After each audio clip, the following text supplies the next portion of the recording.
आपको लगेगा कि ये भी डेस्टिनेशन है, वो भी डेस्टिनेशन है, यहाँ भी डेस्टिनेशन है, वहाँ भी डेस्टिनेशन है। ऊपर देखिए तो डेस्टिनेशन, नीचे देखिए डेस्टिनेशन, आगे बढ़िए तो डेस्टिनेशन, हर जगह डेस्टिनेशन है। पूरी देवभूमि उत्तराखंड डेस्टिनेशन है। तो निश्चित रूप से लोग यहाँ पर अपने इस जो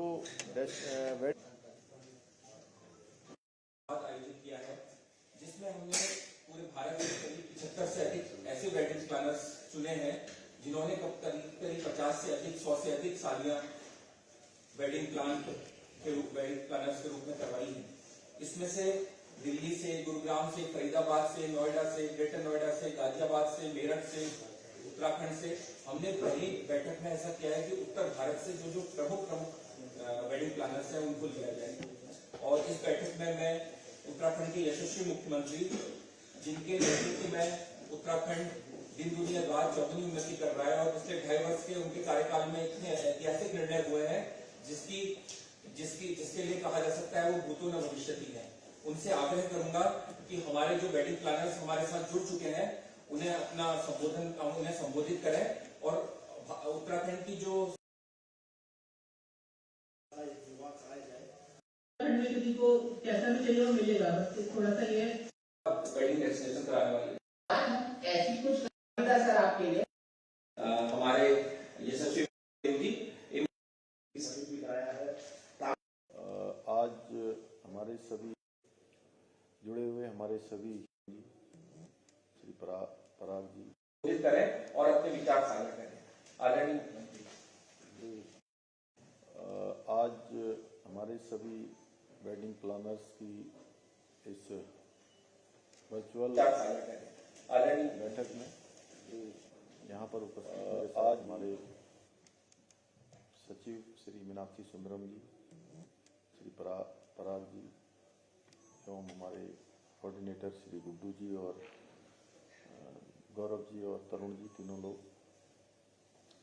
और आज इस कार्यक्रम में पूरे देश के अनेक स्थानों से जुड़े हुए हमारे सभी वेडिंग प्लानर्स, मैं सबसे पहले तो आप सभी का अपनी ओर से स्वागत करता हूं, सबका अभिनंदन करता हूं कि आप सब लोगों ने आज जो है यहाँ समय निकाला है और एक चर्चा हम सब लोगों ने प्रारंभ की है। वैसे तो आप इस क्षेत्र में पहले से ही काम कर रहे हैं, जैसा अभी मैंने देखा कि स्मिता जी ने, शैलजा जी ने, आयुष जी ने, रेणु जी ने अपने विचार भी यहाँ पर साझा किए और आप लोगों ने अच्छे अच्छे सुझाव भी दिए हैं। लेकिन बहुत कम समय की ये बैठक हो रही है, क्योंकि मैं आप सभी लोगों में से अधिकांश लोगों को सुनना चाहता था, लेकिन चूंकि पहले से कुछ कार्यक्रम निर्धारित हैं, इस कारण से मैं आप सबको सुन नहीं पा रहा हूं। लेकिन आप सबके विचार हमें मेल से या अन्य माध्यमों से प्राप्त हो जाएंगे, तो उसमें हम जरूर काम करेंगे। जैसे अभी मैंने पूछा कि भाई और किस प्रकार की आवश्यकता है, तो आप लोगों ने होटल्स के बारे में, रिजॉर्ट्स के बारे में, जो संख्या अधिक हो जाए तो उसके लिए थोड़ा जिस प्रकार की प्रॉब्लम होती है आपने बताया है, तो ये अवश्य सड़क के बारे में भी आपने कहा है। लेकिन अभी हम लोगों ने बहुत सारे प्रयास यहाँ पर प्रारंभ किए हैं पिछले दिनों। आप सबको पता होगा कि माननीय प्रधानमंत्री जी का देहरादून में 8 दिसंबर को उनका आना हुआ था और आना हुआ था हमारे यहाँ पर इन्वेस्टर ग्लोबल समिट, इसका हमने आयोजन किया था। और उसमें पूरे देश दुनिया के प्रमुख जो हमारे निवेशक थे, उद्योग समूह के लोग थे, अन्य क्षेत्रों में काम करने वाले हमारे व्यापार क्षेत्र के लोग थे, उन सभी से चर्चा हुई और दुनिया के भी विभिन्न देशों से 50 से भी ज़्यादा देशों के प्रतिनिधियों ने आकर उस समिट में भाग लिया। और एक बड़ी संख्या, और मैं कहूँ कि 3.5 लाख करोड़, 3,54,000 करोड़ रुपए के हमारे साथ MOU भी इसमें साइन हुए हमारे प्रधानमंत्री जी की उपस्थिति में। और उस दिन माननीय प्रधानमंत्री जी ने वेडिंग जो डेस्टिनेशन है उसके बारे में चर्चा करी कि आज एक पूरा बीच में जरूर फैशन जैसा बनता जा रहा था कि लोग देश के अंदर करते थे, वो तो करते ही हैं, अभी भी कर रहे हैं, लेकिन विदेशों में जाकर बड़ी संख्या में वेडिंग कर रहे थे। तो प्रधानमंत्री जी का ये हम सब लोगों से कहना था, देश के लोगों से कहना था कि इसके लिए उत्तराखंड देवभूमि सबसे अच्छा स्थान है। और उत्तराखंड में ऐसे अनेक स्थान हैं, जैसे आप लोगों ने अभी रामनगर की बात करी। रामनगर एक बड़ा डेस्टिनेशन है। अभी भी मैं भी खुद अभी पिछले दिनों दो विवाह समारोह में मैं वहाँ गया था। इसके अलावा ऋषिकेश में काफ़ी लोगों ने, और अच्छे अच्छे लोग, केवल कहीं जिसके मतलब दूल्हा हमारे भारत का और दुल्हन विदेश की, उन्होंने भी यहाँ पर आकर अपनी वेडिंग करी है। और ये तो जैसे त्रिजुनी की नारायण जैसे स्थान है जहाँ शिव पार्वती का विवाह हुआ था, ऐसे अनेक स्थान हैं जहाँ पर हम कर सकते हैं। देहरादून मसूरी में तो लोग करते ही हैं, आकर बाहर से भी आते हैं, बड़ी संख्या में आते हैं, रामनगर में आते हैं, ऋषिकेश में आते हैं, हरिद्वार भी लोग आते हैं। और प्राकृतिक सुंदरता के लिए अगर हम बात करें तो ऐसे बहुत सारे स्थान हैं जिसके बारे में, जैसे अभी आयुष ने बोला कि चक्राता में भी उन्होंने वेडिंग करवाई है, तो चक्राता जैसे अन्य भी स्थान बहुत हैं।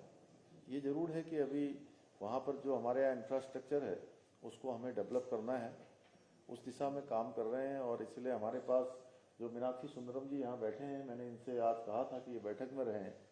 इसके पीछे भी यही था कि आप लोगों के बीच में से जो सुझाव आएंगे तो उन सुझावों पर हम लोग चर्चा करेंगे।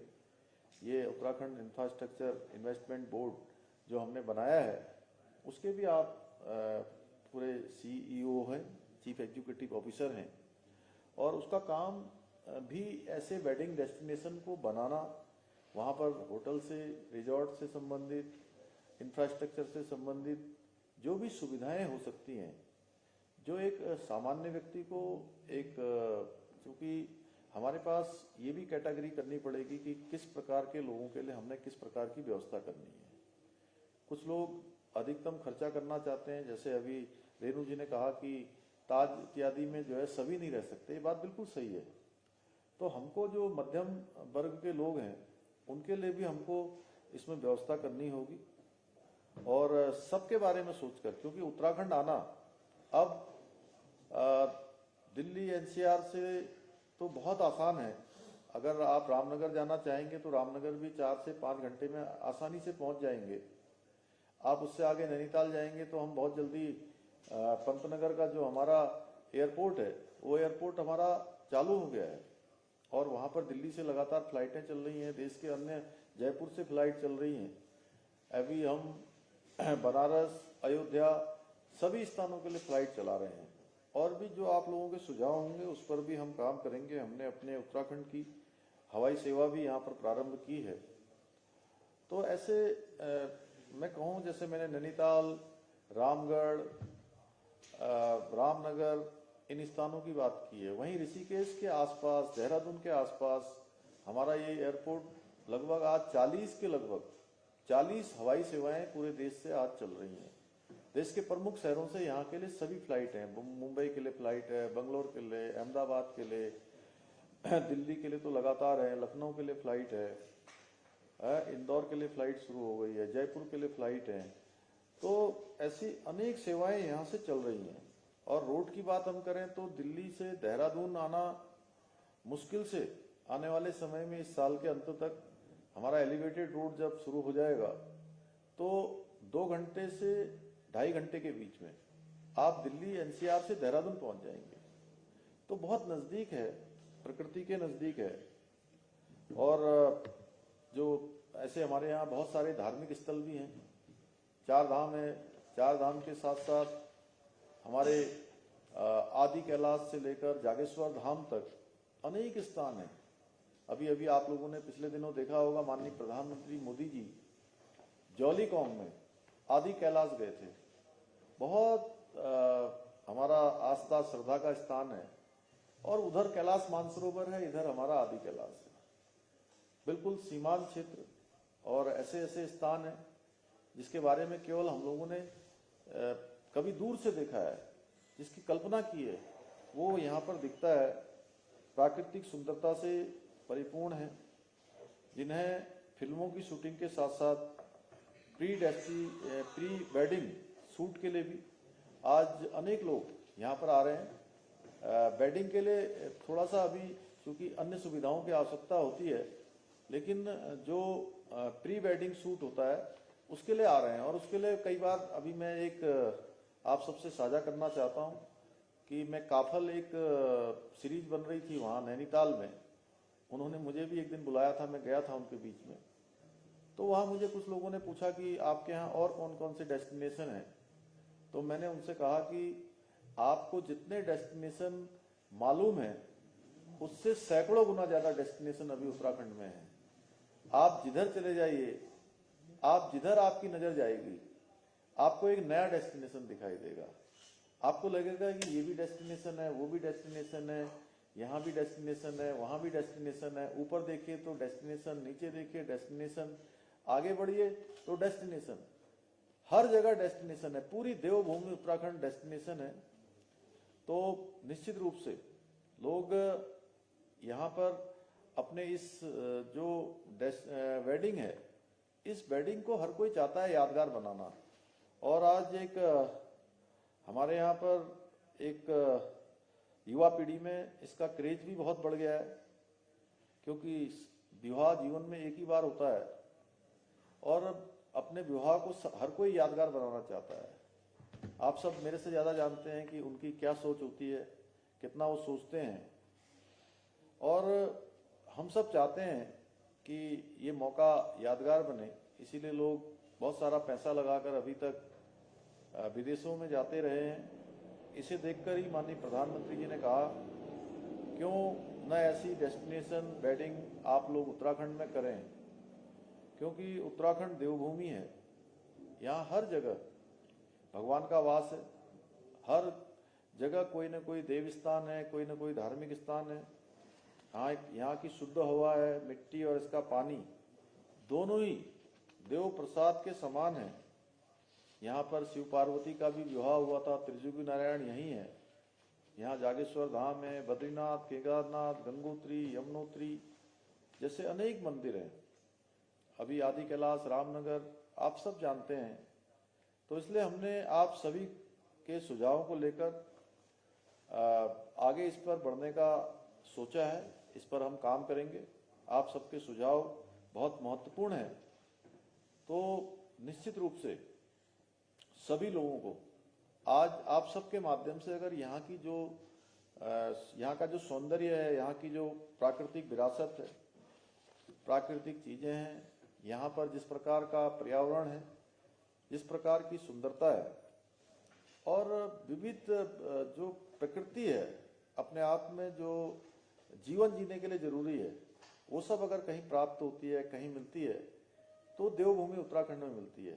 ये मैं नहीं कह सकता, हमारे लिए तो पूरा जैसे मैं उत्तराखंड को देवभूमि कहता हूँ, देवभूमि है, वैसे ही आपके लिए जयपुर भी देवभूमि है, गोवा भी देवभूमि है, पूरा भारत देवभूमि है। लेकिन जो उत्तराखंड में मिल सकता है, मैं दावे के साथ कह सकता हूं कि पूरी दुनिया के अंदर कहीं दूसरी जगह नहीं मिल सकता है। इसलिए आप सबसे मैं यही कहूंगा कि आप सबके सुझाव बहुत बहुमूल्य हैं। आप सबके सुझाव हमको मिलते रहेंगे। मैं आपको आज यही कह सकता हूं कि हम इस दिशा में काम कर रहे हैं और हमारे प्रधानमंत्री जी का आप जानते हैं बहुत ही वो विजनरी लीडर हैं, बहुत दूरदर्शी हैं और आने वाले समय में किस प्रकार की आवश्यकताएं होने वाली हैं उनको अगर कोई बहुत ठीक तरीके से उनका विश्लेषण कर सकता है तो वो हमारे प्रधानमंत्री नरेंद्र मोदी जी हैं। और उन्होंने जब देशवासियों से कहा है कि आप अपनी वेडिंग जरूर उत्तराखंड में करें क्योंकि ये देवों के सबसे नजदीक का स्थान है, तो उन्होंने बहुत सोच समझ के कहा होगा और वैसे भी उनके मुंह से निकलने वाला हर शब्द धरातल पर निकलता है। उन्होंने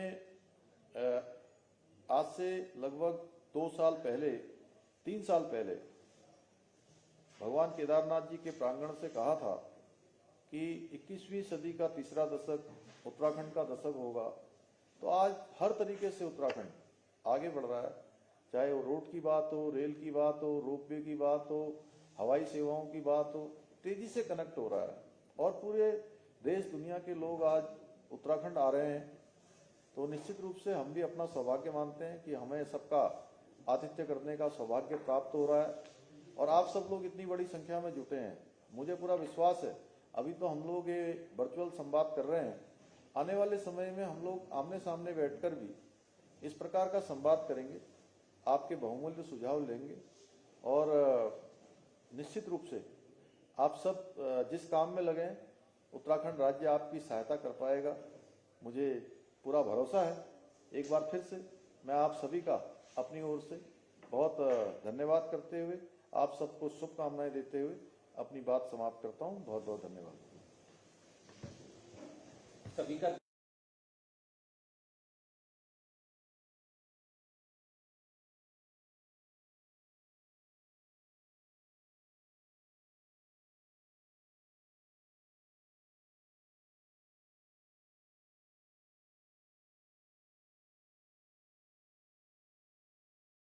श्री पुष्कर सिंह धामी जी, सैनिक कल्याण मंत्री श्री गणेश जोशी जी एवं आप सभी महानुभावों को अपना अमूल्य समय देने के लिए बहुत बहुत आभार व्यक्त करता हूं कि आपने